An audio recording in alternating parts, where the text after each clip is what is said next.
नमस्कार दोस्तों। हिंदी कहानी 2.0 चैनल में आपका स्वागत है। तो आज हम मुंशी प्रेमचंद जी द्वारा लिखित उनकी कालजयी उपन्यास गबन के तीसरे भाग को सुनते हैं। लेकिन उससे पहले आप सभी लोग से एक विनम्र अनुरोध है कि अगर चैनल पर नए हैं तो चैनल को सब्सक्राइब जरूर कीजिएगा। उपन्यास अच्छी लगे तो लाइक शेयर कमेंट जरूर कीजिएगा। तो चलिए शुरू करते हैं गबन उपन्यास का तीसरा भाग। जागेश्वरी ने अनुमोदन किया। मुझसे तो नहीं देखा जाता कि अपना आदमी चिंता में पड़ा रहे और मैं गहने पहने बैठी रहूं।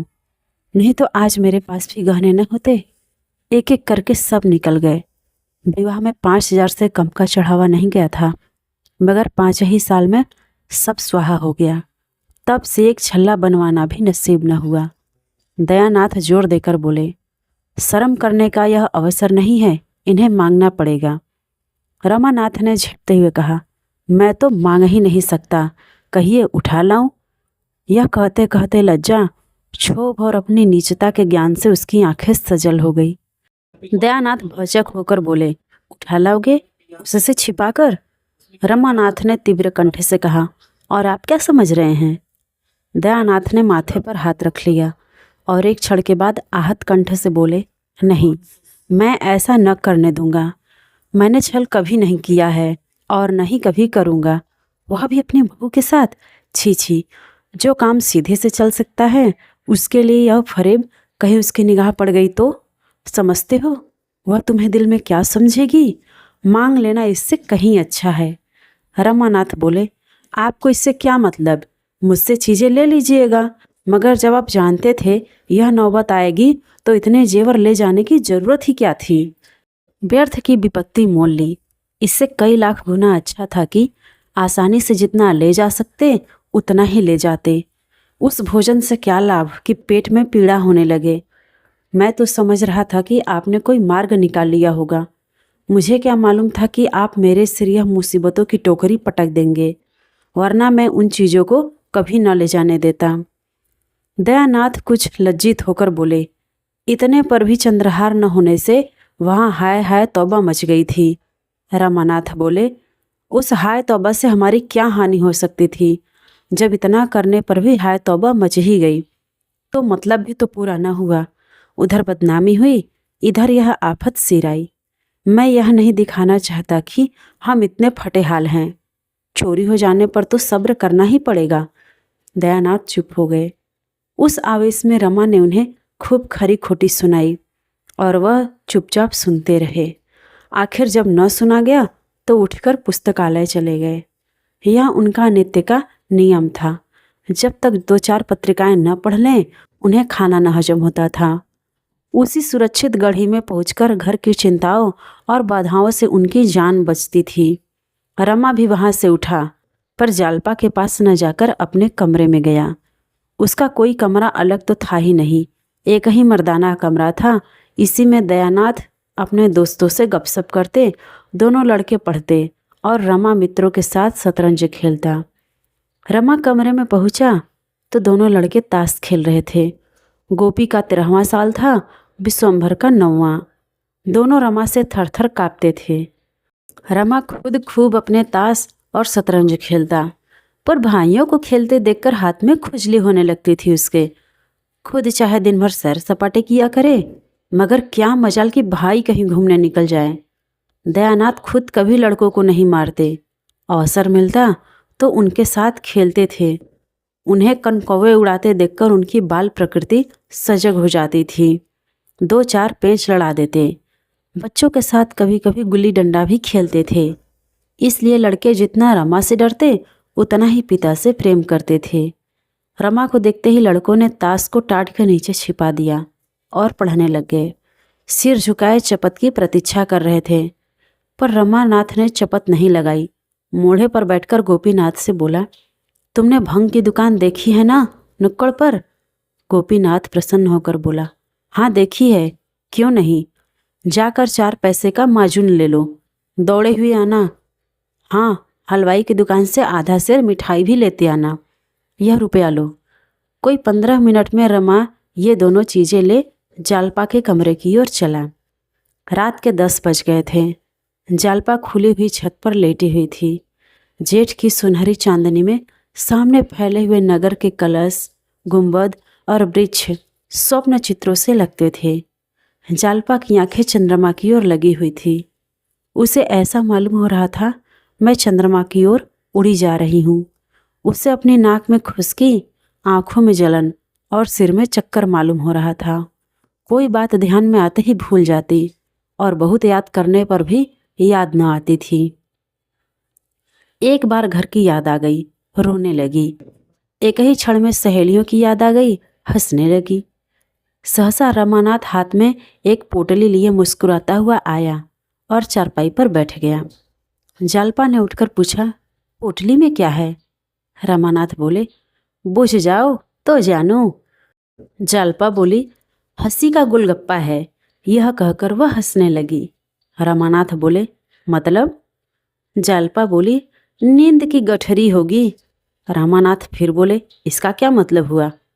जालपा बोली, तो प्रेम की पिटारी होगी। रामानाथ बोले, ठीक, आज मैं तुम्हें फूलों की देवी बनाऊंगा। जालपा खिल उठी। रमा ने बड़े ही अनुराग से उसे फूलों के गहने पहनाने शुरू किए। फूलों के शीतल कोमल स्पर्श से जालपा के कोमल शरीर में गुदगुदी सी होने लगी। उन्हीं फूलों की भांति उसका एक एक रोम प्रफुल्लित हो गया। रमा ने मुस्कुराकर कहा, कुछ उपहार? जालपा ने कुछ उत्तर न दिया। इस वेश में पति की ओर ताकते हुए भी उसे संकोच हुआ। उसकी बड़ी इच्छा हुई कि जरा आईने में अपनी छवि देखे। सामने कमरे में लैंप जल रहा था। वह उठकर कमरे में गई और आईने के सामने खड़ी हो गई। नशे की तरंग में उसे ऐसा मालूम हुआ कि मैं सचमुच फूलों की देवी हूँ। उसने पानदान उठा लिया और बाहर आकर पान बनाने लगी। रमा को इस समय अपने कपट व्यवहार पर बड़ी ग्लानि हो रही थी। जालपा ने कमरे से लौटकर प्रेमोल्लासित नजरों से उसकी ओर देखा तो उसने मुंह उधर कर लिया। उस सरल विश्वास से भरी हुई आंखों के सामने वह ताक नहीं पा रहा था।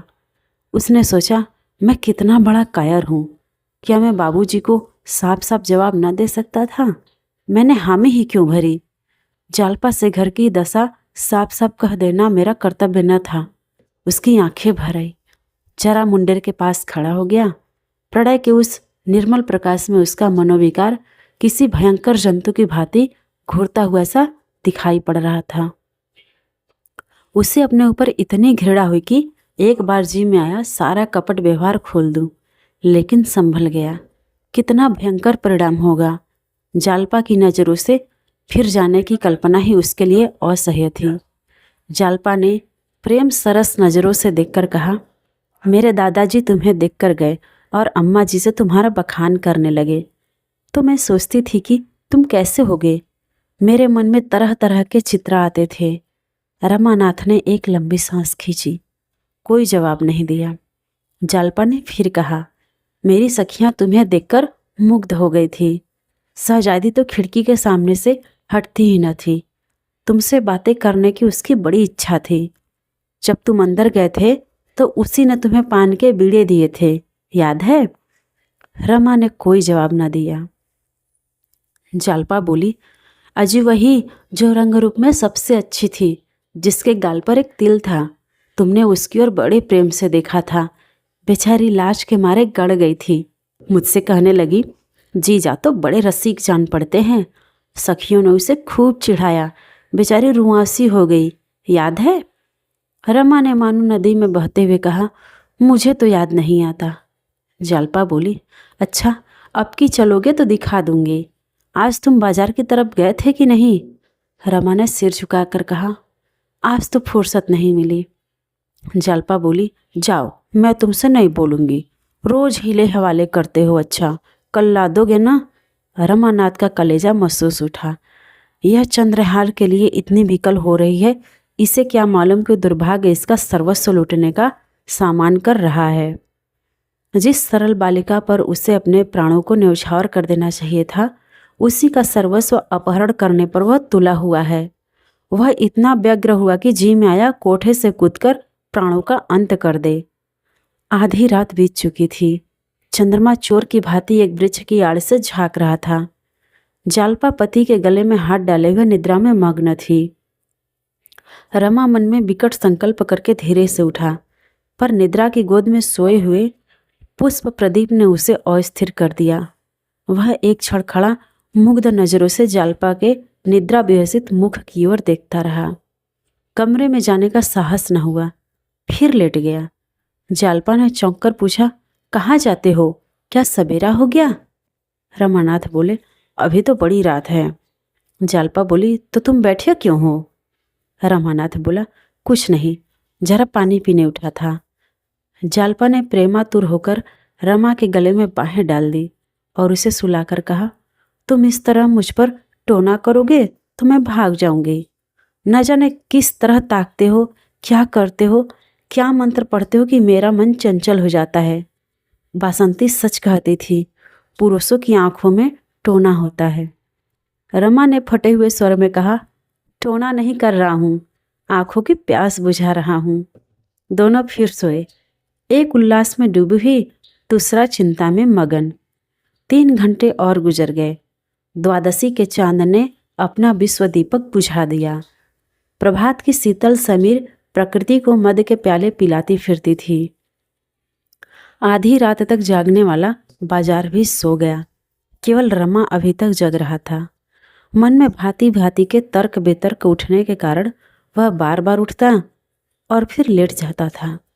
आखिर जब 4 बजने की आवाज़ कान में आई तो घबराकर उठ बैठा और कमरे में जा पहुंचा। गहनों का संदूकचा अलमारी में रखा हुआ था। रमा ने उसे उठा लिया और थर थर कांपता हुआ नीचे उतर गया। इस घबराहट में उसे इतना अवकाश न मिला कि वह कुछ गहने छांट कर निकाल लेता। दयानाथ नीचे बरामदे में सो रहे थे। रमा ने उन्हें धीरे से जगाया। उन्होंने हक पकाकर पूछा, कौन? रमा ने होठ पर उंगली रखकर कहा, मैं हूँ, यह संदूकची लाया हूँ, रख लीजिए। दयानाथ सावधान होकर बैठ गए। अभी तक केवल उनकी आंखें जागी थी, अब चेतना भी जागृत हो गई। रमा ने जिस वक्त उनसे गहने उठा लाने की बात कही थी, उन्होंने समझा था कि यह आवेश में ऐसा कह रहा है। उन्हें इसका विश्वास न आया कि रमा जो कुछ कर रहा है उसे भी पूरा करके दिखाएगा। इन कमीनी चालों से वह अलग ही रहना चाहते थे। ऐसे कुत्सित कार्य में पुत्र से साठगांठ करना उनकी अंतरात्मा को किसी तरह स्वीकार नहीं था। पूछे, इसे क्यों उठा लाए? रमा ने धृष्टता से कहा, आप ही का तो हुक्म था। दयानाथ बोले, झूठ कहते हो? रमानाथ बोले, तो फिर क्या रखा हूं? रमा के इस प्रश्न ने दयानाथ को घोर संकट में डाल दिया। झेपते हुए बोले, अब क्या रखाओगे? कहीं देख ले तो गजब ही हो जाए। वही काम करोगे जिसमें जग हसाई हो। खड़े क्या हो? संदूकची मेरे बड़े संदूक में रखाओ और जाकर लेट जाओ। कहीं जाग पड़े तो बस। बरामदे के पीछे दयानाथ का कमरा था। उसमें एक देवदार का पुराना संदूक रखा था। रमा ने संदूकची उसके अंदर रख दी और बड़ी फुर्ती से ऊपर चला गया। छत पर पहुंचकर उसने आहट ली। जालपा पिछले पहर की सुखद निद्रा में मगन थी। रमा ज्यों ही चारपाई पर बैठा, जालपा चौंक पड़ी और उससे चिपट गई। रमा ने पूछा, क्या है, तुम चौंक क्यों पड़ी? जालपा ने इधर उधर प्रसन्न नजरों से ताककर कहा, कुछ नहीं, एक स्वप्न देख रही थी। तुम बैठे क्यों हो? कितनी रात है अभी?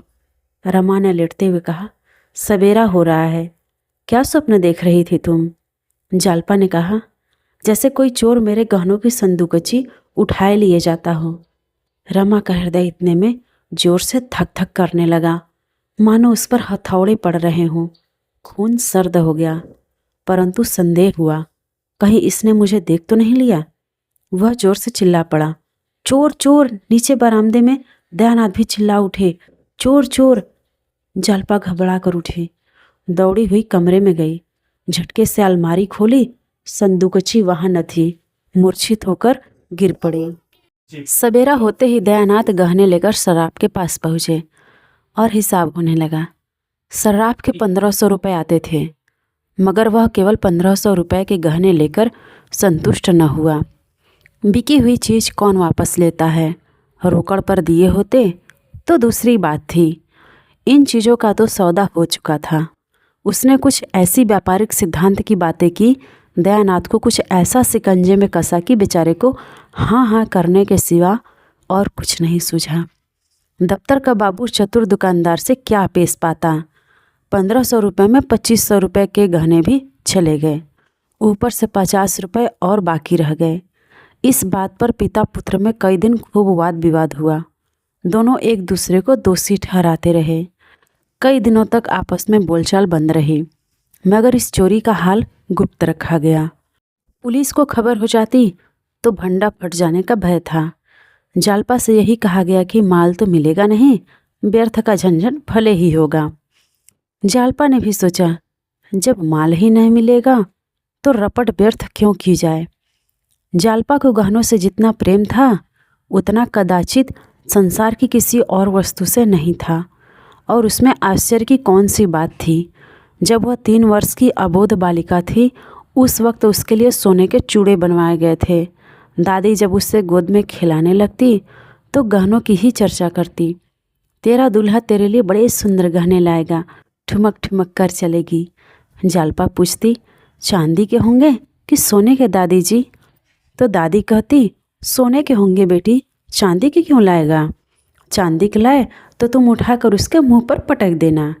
मानकी छेड़कर कहती, चांदी को तो लाएगा ही, सोने के उसे कहाँ मिल जाते हैं। जालपा रोने लगती। इस बूढ़ी दादी, मानकी, घर की महरियाँ, पड़ोसने और दीनदयाल सब हंसने लगते। उन लोगों के लिए यह विनोद का अशेष भंडार था। बालिका जब जरा और बड़ी हुई तो गुड़ियों के ब्याह करने लगी। लड़के की ओर से चढ़ावे जाते, दुल्हन को गहने पहनाती, डोली में बैठाकर विदा करती। कभी कभी दुल्हन गुड़िया अपने गुए दूल्हे से गहनों की मांग करती। गुड्डा बेचारा कहीं न कहीं से गहने लाकर स्त्री को प्रसन्न करता था। उन्हीं दिनों बिसाती ने उन्हें वह चंद्रहार दिया जो अब तक उसके पास सुरक्षित था। जरा और बड़ी हुई तो बड़ी बूढ़ियों में बैठकर गहनों की बातें सुनने लगी। महिलाओं के उस छोटे से संसार में इसके सिवा और कोई चर्चा ही न थी। किसने कौन कौन गहने बनवाए, कितने दाम लगे, ठोस हैं या पोले, जड़ाऊ हैं या सादे, किस लड़की के विवाह में कितने गहने आए, इन्हीं महत्वपूर्ण विषयों पर नित्य आलोचना प्रत्यालोचना टीका टिप्पणी होती रहती थी। कोई दूसरा विषय इतना रोचक, इतना ग्राह्य हो ही नहीं सकता था। इस आभूषण मंडित संसार में पली हुई जालपा का यह आभूषण प्रेम स्वाभाविक ही था। महीने भर से ऊपर हो गया था। उसकी दशा ज्यों की त्यों है, न कुछ खाती है न पीती है, न किसी से हंसती है न किसी से बोलती है। खाट पर पड़ी हुई शून्य नज़रों से शून्य आकाश की ओर ताकती रहती है। सारा घर समझाकर हार गया, पड़ोसी ने समझाकर हार गई, दीनदयाल आकर समझा गए, पर जालपा ने रोग सैया न छोड़ी। उसे अब घर में किसी पर विश्वास नहीं है, यहाँ तक कि रमा से भी उदासीन रहती है। वह समझती है सारा घर मेरी उपेक्षा कर रहा है, सब के सब मेरे प्राण के ग्राहक हो रहे हैं। जब इनके पास इतना धन है तो फिर मेरे लिए गहने क्यों नहीं बनवाते दूसरा? जिससे हम सबसे अधिक स्नेह रखते हैं उसी पर सबसे अधिक रोष भी करते हैं। और जालपा को सबसे अधिक क्रोध रमानाथ पर था। अगर यह अपने माता पिता से जोर देकर कहते तो कोई इनकी बात नहीं टाल सकता, पर यह कुछ कहे भी इनके मुंह में तो दही जमा हुआ है। मुझसे प्रेम होता तो यूँ निश्चिंत न बैठे रहते। जब तक सारी चीज़ें न बनवा लेते रात को नींद नहीं आती। मुँह देखे कि मोहब्बत है, माँ बाप से कैसे कहे, जाएंगे तो अपनी ही ओर, मैं कौन हूँ। वह रमा से केवल खींची ही न रहती थी, वह कभी कुछ पूछता तो 2-4 जलीकटी सुना देती। बेचारा अपना समूह लेकर रह जाता। गरीब अपनी ही लगाई हुई आग में जला जाता था। अगर वह जानता कि उन डिंगों का यह फल होगा तो वह जबान पर मुहर लगा लेता। चिंता और ग्लानि उसके हृदय को कुचले डालती थी। कहाँ सुबह से शाम तक हंसी कह कहे सैर सपाटे में कटते थे, कहाँ अब नौकरी की तलाश में ठोकरें खाता फिरता था। सारी की सारी मस्ती हवा हो गई। बार बार अपने पिता पर क्रोध आता। यह चाहते तो 2-4 महीने में सब रुपए अदा हो जाते, मगर इन्हें क्या फिक्र, मैं चाहे मर जाऊं, पर यह अपनी टेक न छोड़ेंगे। उसके प्रेम से भरे हुए निष्कपट हृदय में आग सी सुलगती रहती थी। जालपा का मुरझाया हुआ मुख देखकर उसके मुंह से ठंडी सांस निकल जाती थी। वह सुखद प्रेम स्वप्न इतनी जल्दी भंग हो गया। क्या वे दिन फिर कभी आएंगे? 3,000 के गहने कैसे बनेंगे? अगर नौकर भी हुआ तो ऐसा कौन सा बड़ा ओहदा मिल जाएगा? 3,000 तो शायद 3 जन्म में भी न जमा हो। वह कोई ऐसा उपाय सोच निकालना चाहता था जिसमें वह जल्द से जल्द अतुल संपत्ति का स्वामी हो जाए। कहीं उसके नाम कोई लॉटरी निकल आती, फिर तो वह जालपा को आभूषणों से मढ़ देता। सबसे पहले चंद्रहार बनवाता, उसमें हीरे जड़े होते। अगर इस वक्त उसे जाली नोट बनाना आ जाता तो अवश्य बनाकर चला देता। एक दिन वह शाम तक नौकरी की तलाश में मारा मारा फिरता रहा। शतरंज की बदौलत उसका कितने ही अच्छे अच्छे आदमियों से परिचय था, लेकिन वह संकोच और डर के कारण किसी से अपनी स्थिति प्रकट न कर सकता था। यह भी जानता था कि यह मान सम्मान उसी वक्त तक है जब तक किसी के सामने मदद के लिए हाथ नहीं फैलाता। यह आन टूटी फिर कोई बात भी न पूछेगा। कोई ऐसा भला मानुस न दिखता था जो कुछ बिना कहे ही जान जाए और उसे कोई अच्छी सी जगह दिला दे। आज उसका चित्त बहुत खींचा हुआ था। मित्रों पर ऐसा क्रोध आ रहा था कि एक एक को फटकारे और आए तो द्वार से दुत्कार दे। अब किसी ने शतरंज खेलने को बुलाया तो ऐसी फटकार सुनाऊंगा कि बच्चा याद करेगा। मगर वह जरा गौर करता तो उसे मालूम हो जाता कि इस विषय में मित्रों का उतना दोष न था जितना खुद उसका। कोई ऐसा मित्र न था जिससे उसने बढ़ चढ़कर बातें न की हो। यह उसकी आदत थी। घर की असली दशा को वह सदैव बदनामी की तरह छिपाता रहा और यह उसी का फल था कि इतने मित्रों के होते हुए भी वह बेकार था। वह किसी से अपनी मनोव्यथा न कह सकता था और मनोव्यथा सांस की भांति अंदर घुट घुट कर असह्य हो जाती है। घर में आकर मुंह लटकाए हुए बैठ गया। जागेश्वरी ने पानी लाकर रख दिया और पूछा, आज तुम दिन भर कहाँ रहे? लो हाथ मुंह धो डालो। रमा ने लोटा उठाया ही था कि जालपा ने आकर उग्र भाव से कहा, मुझे मेरे घर पहुंचा दो इसी वक्त। रमा ने लोटा रख दिया और उसकी ओर इस तरह ताकने लगा मानो उसकी बात समझ में न आई हो। जागेश्वरी बोली, भला इस तरह कहीं बहू बेटियां विदा होती हैं? कैसी बात कहती हो बहू? जालपा ने कहा, मैं उन बहू बेटियों में नहीं हूँ। मेरा जिस वक्त जी चाहेगा जाऊँगी, जिस वक्त जी चाहेगा आऊँगी। मुझे किसी का डर नहीं है। जब यहाँ कोई मेरी बात नहीं पूछता तो मैं किसी को भी अपना नहीं समझती। सारे दिन अनाथों की तरह पड़ी रहती हूँ, कोई झांकता तक नहीं। मैं चिड़िया नहीं हूँ जिसका पिंजड़ा दाना पानी में रखकर बंद कर दिया जाए। मैं भी इंसान हूँ। अब इस घर में क्षण भर नहीं रुकूंगी। अगर कोई मुझे भेजने न जाएगा तो अकेले चली जाऊंगी। राह में कोई भेड़िया नहीं बैठा है जो मुझे उठा ले जाएगा, और उठा भी ले जाए तो क्या गम, यहाँ कौन सा सुख भोग रही हूँ। रमा ने सावधान होकर कहा, आखिर कुछ मालूम भी तो हो, क्या बात हुई? जालपा ने कहा, बात कुछ नहीं हुई है, अपना जी है, यहाँ नहीं रहना चाहती। रमानाथ बोले, भला इस तरह जाओगी तो तुम्हारे घर वाले क्या कहेंगे? कुछ यह भी तो सोचो। जालपा बोली, यह सब कुछ सोच चुकी हूँ और ज़्यादा नहीं सोचना चाहती। मैं जाकर अपने कपड़े बांधती हूँ और इसी गाड़ी से जाऊँगी। यह कहकर जालपा ऊपर चली गई।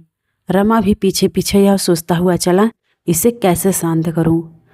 जालपा अपने कमरे में जाकर बिस्तर पर लेटने लगी कि रमा ने उसका हाथ पकड़ लिया और बोला, तुम्हें मेरी कसम, जो इस वक्त जाने का नाम लो। जालपा ने त्योरी चढ़ाकर कहा, तुम्हारी कसम की हमें कोई परवाह नहीं है। उसने अपना हाथ छुड़ा लिया और फिर बिछावन लपेटने लगी।